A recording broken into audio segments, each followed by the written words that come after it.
5 young Somali men out playing basketball decide to head to mosque for prayers. Encounter a man cursing their religion who opens fire through a car window. It happened where? In Minnesota, as people were spilling out of Dinkytown bars. Now that story will get a much wider audience through the Al Jazeera network.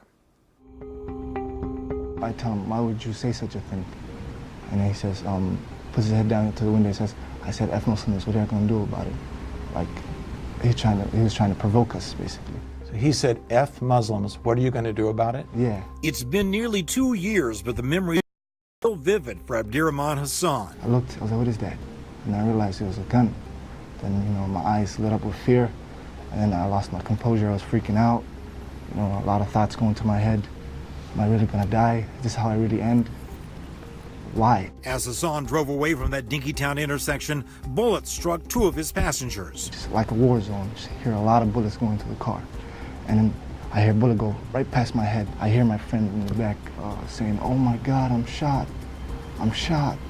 Bro, I'm shot. Help me. The story of what happened to Hassan and 4 of his friends in Dinkytown back in June of 2016 are now part of an Al Jazeera documentary about Islamophobia in America.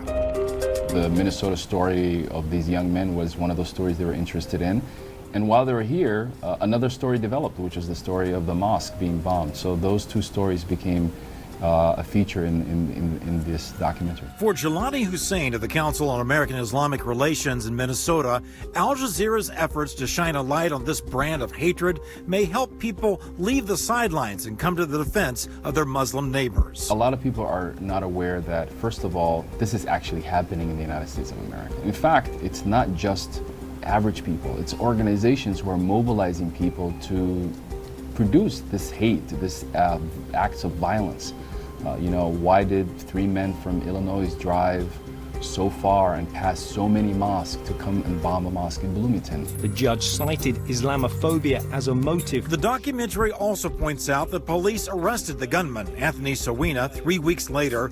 The jury didn't buy his self-defense claim. Sawina was eventually convicted of 9 counts and sentenced to 39 years in prison. So how did you feel when the jury came back with that verdict? I was elated, man. Finally a relief, justice was served. I was like, yes.